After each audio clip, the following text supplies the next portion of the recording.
Buenos días, ingeniero. En esta ocasión, para la T2, nos ha tocado exponer sobre el expediente técnico ya conocido sobre las ampliaciones de redes de distribución primaria y secundaria y conexiones domiciliarias de los sectores, de distintos sectores de la ciudad de Trujillo. Bueno, para ello vamos a tocar puntos importantes como son las observaciones, errores y recomendaciones que podemos encontrar según los metrados, especificaciones técnicas, planos y presupuesto. Bueno, para comenzar, voy a tratar sobre un punto muy importante, que es las especificaciones técnicas generales. En este caso, por ser un proyecto diferente que normalmente conocemos como viviendas, edificaciones grandes, como edificios, nosotros vamos a hablar sobre redes eléctricas. Por lo tanto, las especificaciones son un poco diferentes. Se basan en especificaciones técnicas generales y especificaciones técnicas particulares, que también de igual forma son importantes. Pero en conjunto, yo les voy a hablar sobre las especificaciones técnicas generales. Bien, esto abarca tanto para saber cómo se dará el contrato, la programación, eh, pasos para el personal, de la ejecución de la obra, de la supervisión que se va a dar y de la aceptación. Bien, para hacer un breve detalle de estos puntos, no se ha encontrado algún error sobre ello, pero es importante saber un poco de cada uno. Por ejemplo, en el contrato se va a detallar el alcance del contrato, que tiene que ver con el objetivo que tiene que dar el contratista en la ejecución y hasta la finalización de la obra, las condiciones que va a tener la contratación, ¿no? Las condiciones válidas que van a darse en el contrato, tanto como en la documentación contractual, las condiciones que afectarían a la obra en el caso no se cumpla algo por el contratista y sería tanto la responsabilidad de él como el supervisor. Y a la par, la sesión del contrato, que quiere decir es la obtener una autorización por parte del supervisor para toda modificación que quisiera hacer el contratista. En el punto número 2, por ejemplo, estamos hablando sobre la programación. ¿Qué quiere decir? Hay puntos muy importantes, por ejemplo, el cronograma de ejecución, que dice que la obra tiene distintos diagramas que se van a utilizar. Por ejemplo, el PERT-CPM y el diagrama de Gantt, que van a ser aprobados por el contratista. Los plazos contractuales a la vez, que tienen que ver con el periodo de duración de la obra y de las actividades que van a realizarse in situ. La modificación de cronograma, si es que hubiera, tendría que aprobarse por la supervisión y a la vez dar el informe el contratista. Y las razones válidas para que se den esta modificación. Y por último punto, en la programación, el cuaderno de obra, ¿no? Ya que es muy importante que del contratista tenga este cuaderno y a la vez los ingenieros también que lo conforman y que van a ver por cada una de sus especialidades en la obra. Bueno, en cuanto al personal de la obra, también se va a necesitar ver lo que sería el desempeño del personal, porque tiene que ser eficiente y eficaz, especializado, de acuerdo a la documentación contractual que también se les ha presentado antes de que ellos empiecen a laborar. Va a haber leyes sociales, ¿no? Para la seguridad social para ellos y seguridad e higiene que tienen que cumplir según las leyes, reglamentos, medidas y precauciones en la zona de trabajo y también para el personal, ¿no?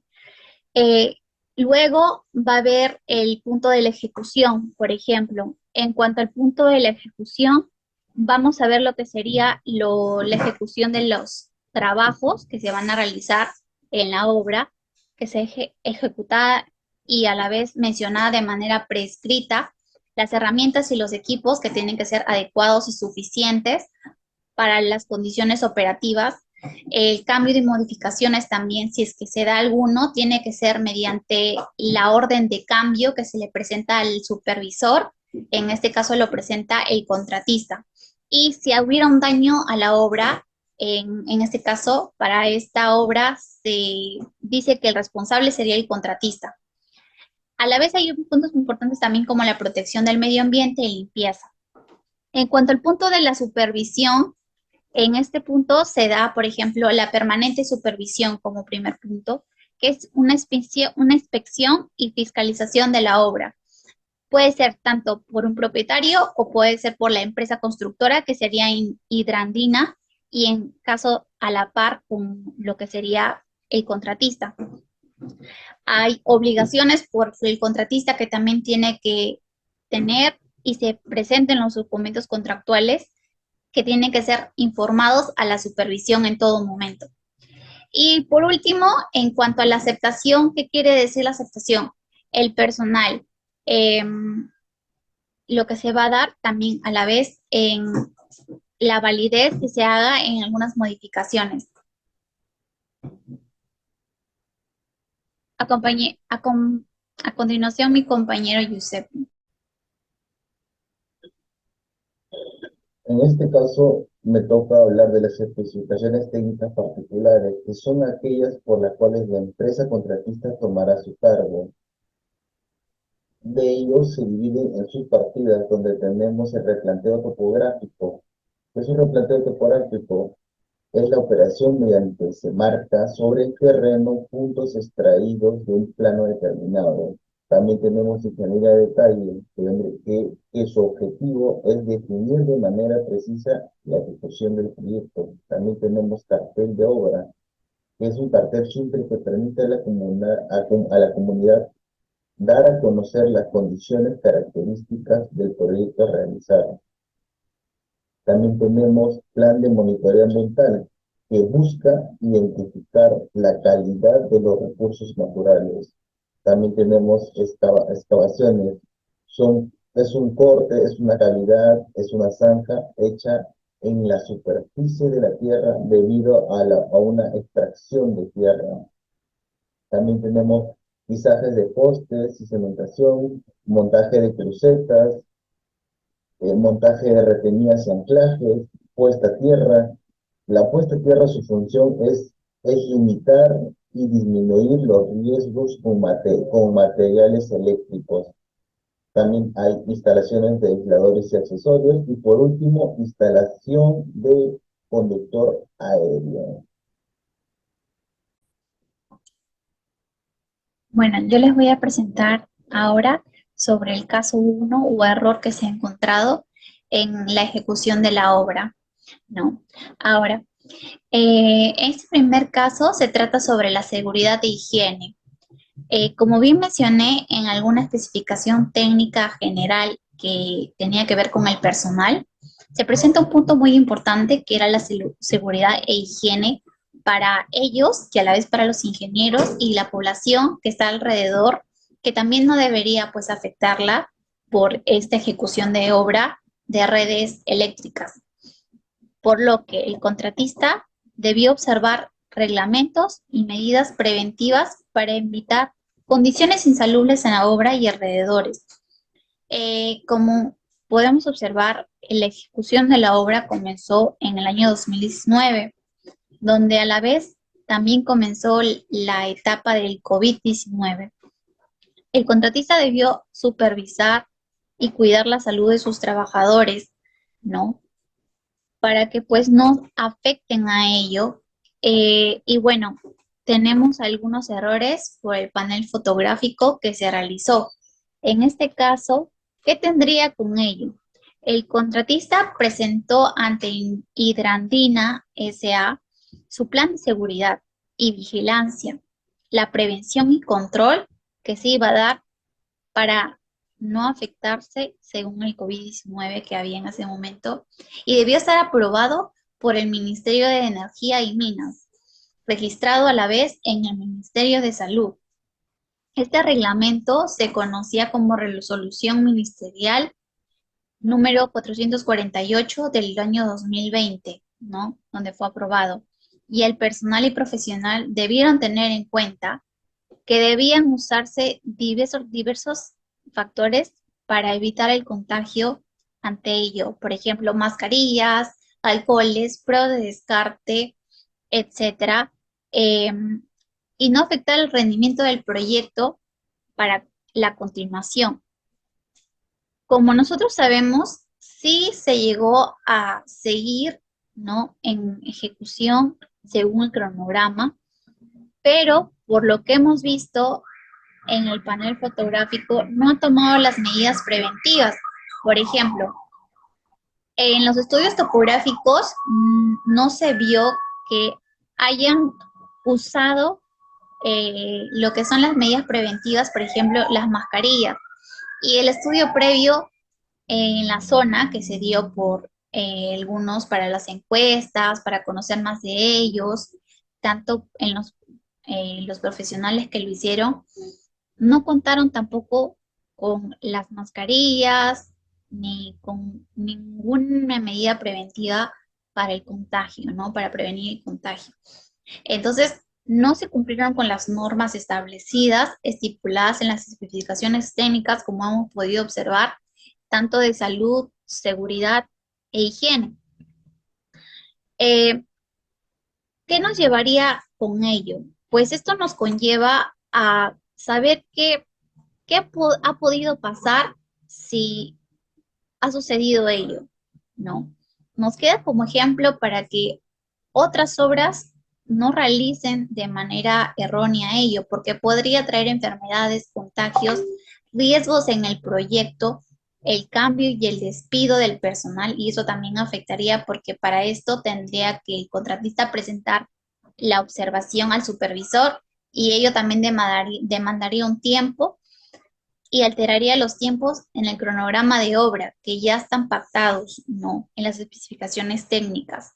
Y además está incumpliendo lo que el contratista dejó pactado en los documentos contractuales. Entonces, esto no debería ejercerse en otros proyectos y bueno, este sería el error en todo caso. Bueno, en este caso tenemos el caso 2, donde que en el proyecto hay la existencia de un programa de monitoreo ambiental, que vendría a ser el programa de manejo de residuos, pero en el proyecto no hay un plan de monitoreo arqueológico según el Reglamento de Intervenciones Arqueológicas DS número 003/2014, MC. El plan de monitoreo arqueológico, ¿cuál es el objetivo? El objetivo es realizar el monitoreo de las actividades de la obra que involucren al movimiento de tierras con la finalidad de validar que no haya afectación al patrimonio cultural de la nación. Por ello, se podría requerir el GIRA. El GIRA es un documento emitido por el Ministerio de Cultura que certifica la inexistencia de vestigios arqueológicos en una área determinada. Luego de tener dicho documento, se tiene que coordinar con la empresa que ejecutará la obra, el programa de trabajos de remoción de tierras, no solo en la etapa de instalaciones de postes, sino también en la etapa de replanteo topográfico, las excavaciones, puesta a tierra, etcétera, con el fin de prevenir las intervenciones de las zonas con presencia de vestigios arqueológicos. Por último, solicitar al Ministerio de Cultura Regional la supervisión de los trabajos de campo para que se valide la no afectación de los sitios arqueológicos. Bueno, ahora le doy paso a mi compañera.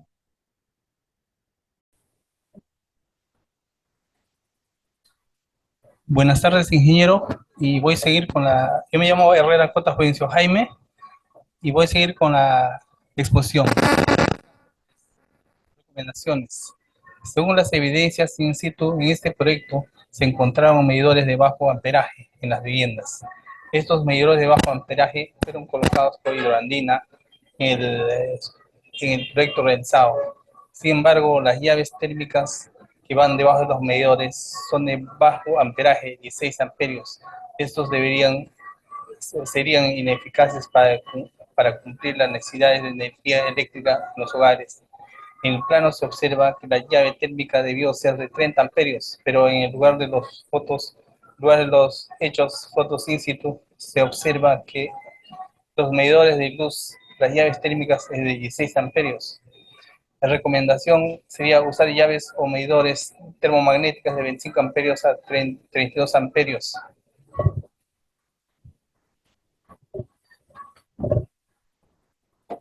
Y